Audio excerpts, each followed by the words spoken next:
Peace and blessings to the family. It's your brother Magnetic. Peace to the gods, peace to the earths. Peace to all my righteous people all throughout the planet. If you knowledge the wisdom, I'm sure you can understand it. I come to you on this day of understanding in the month of September to bring to you some understanding. Understanding being that clear picture that the mind can see when all facts that are relevant to the subject are on the table. If you lack some of the facts that are relevant to the subject within your equation, you will not have a proper equation. And once again, this is why I say, this is why we must always seek good news, not propaganda, not commentary, but news, the facts, not the commentary, not the he said, not the she said. So I come to you today to speak to you on the power of water and the power of unity. Okay, and I come to you from out of an article from a brother named Obi Egbuna, okay, that he wrote for the South African Times. The article is entitled How Eritrea Elevates the Horn of Africa.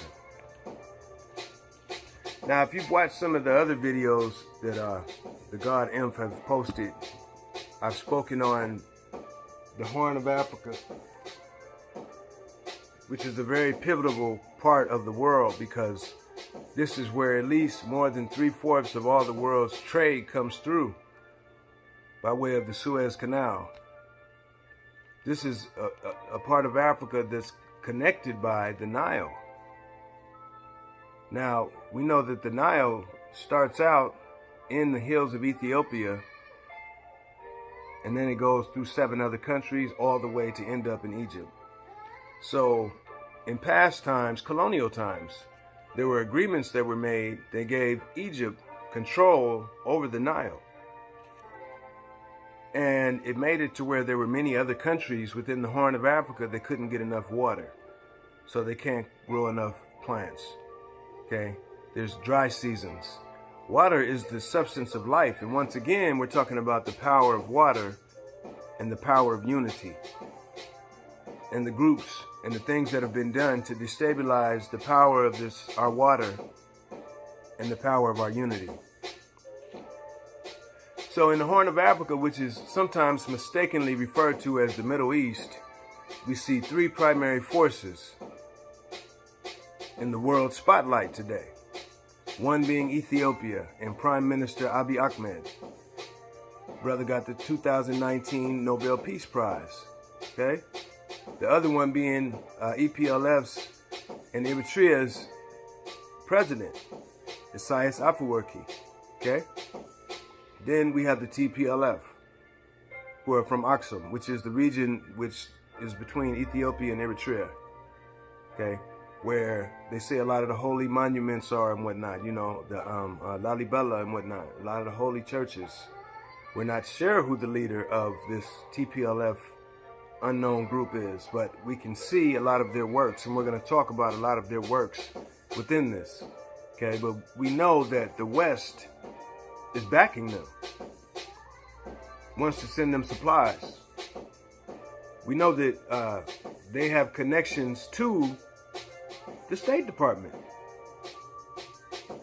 direct connections, and there's some type of directive that's happening between the two, between these insurgents who are on the border of Ethiopia and Eritrea and the United States and the UN, because there's been several human rights abuses that have been going on for at least the last 20, 30 years on behalf of TPLF that the UN has overlooked, the State Department has overlooked, but they choose to point the finger at the president of Eritrea, Isaias.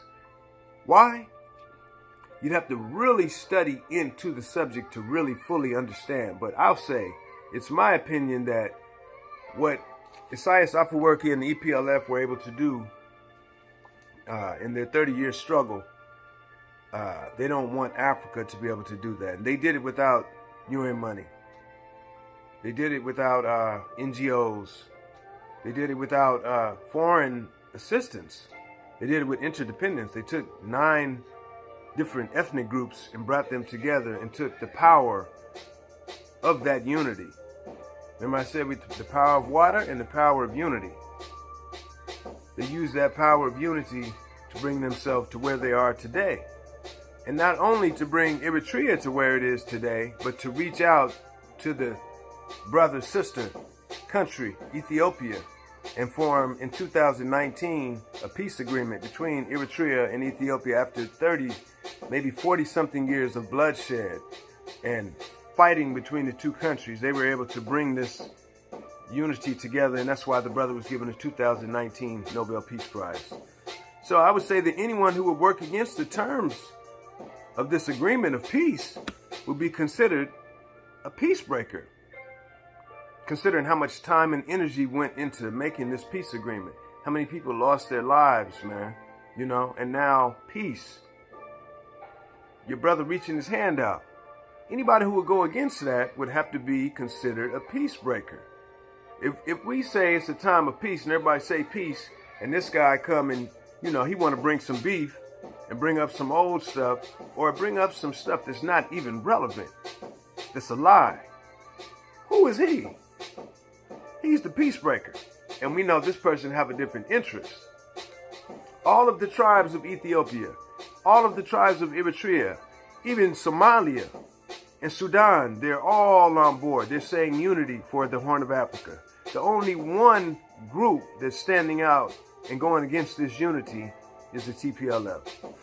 So the UN in general, but specifically the United States, know of the TPLF's many human rights violations.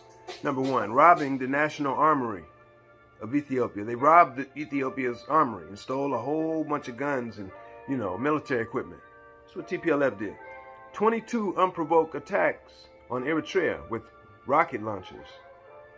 Waged a full-scale war against EPLF in a border dispute.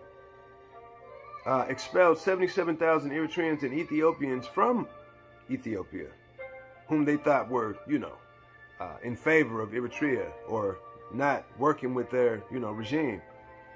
Also, Dr. Tedros' crimes. Now, I won't even go into his crimes, Dr. Tedros' crime, but you can look it up yourself. You know, there's many of people who have spoken for many years from the Horn of Africa and tried to bring him to the ICC for the crimes that he oversaw funded.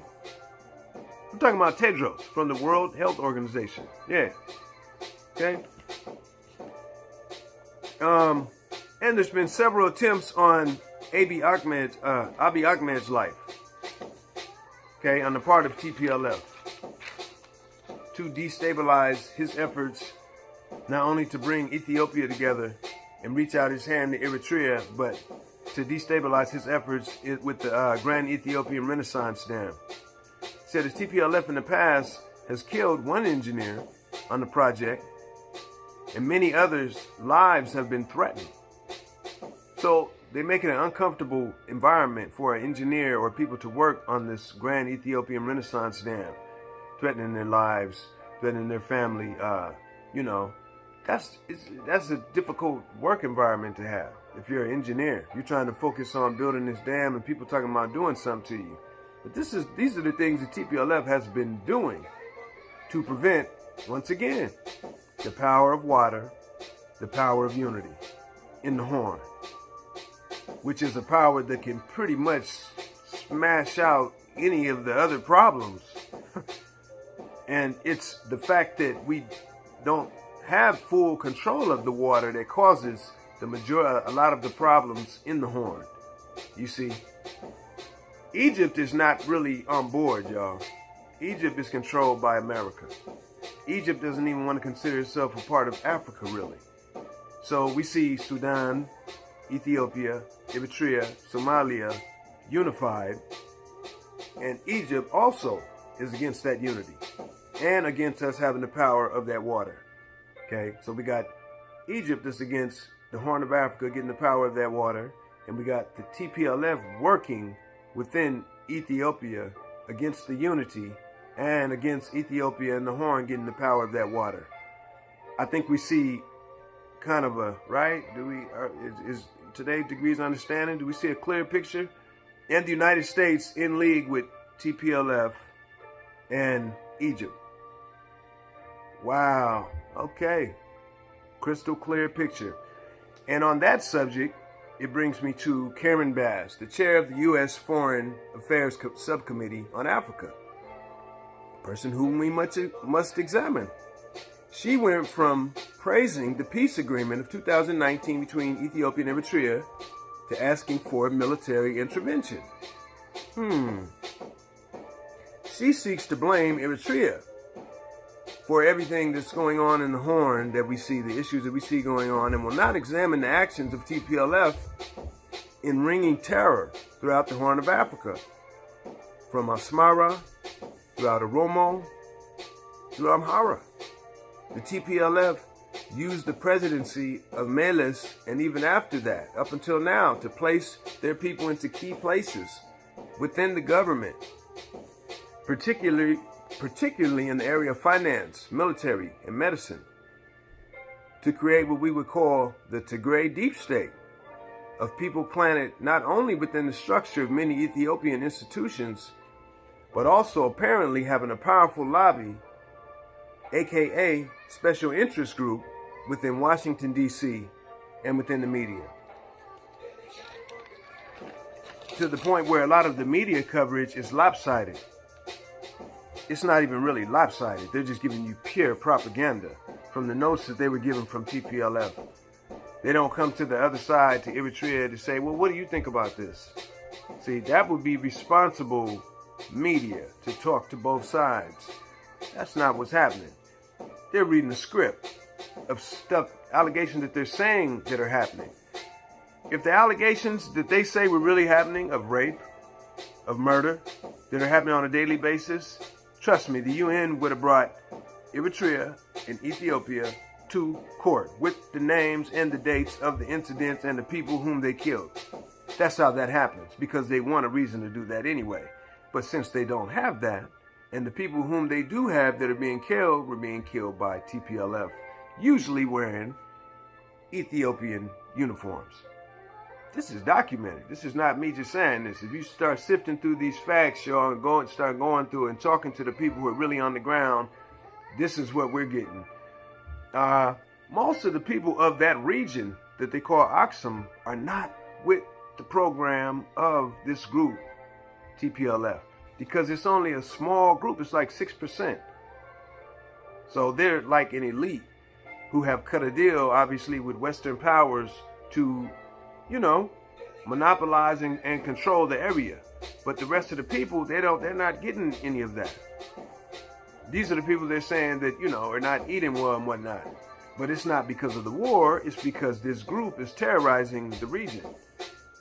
See, it's kind of like when a gang is let loose on a certain area in the United States, and then you notice that the police kind of fall back and let them do stuff. We know about this, right? And everybody's like, well, how do they get so many guns? How do they get so many bullets? How do they get so much access? How do they commit these crimes and then get out of jail? How do they have such a large profile? How do they move so fast? That's what we were saying about a lot of gangs. We didn't know they were directly connected to COINTELPRO and the government. They were being financed by a hidden hand. And the same way this plays out in America, this same plan many times plays out in other parts of the black world, you see. So at the end of the day,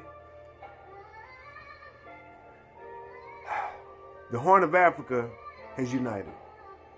Eritrea, Ethiopia, Sudan, and Somalia. Wow, we've waited so long to see this come back into fruition.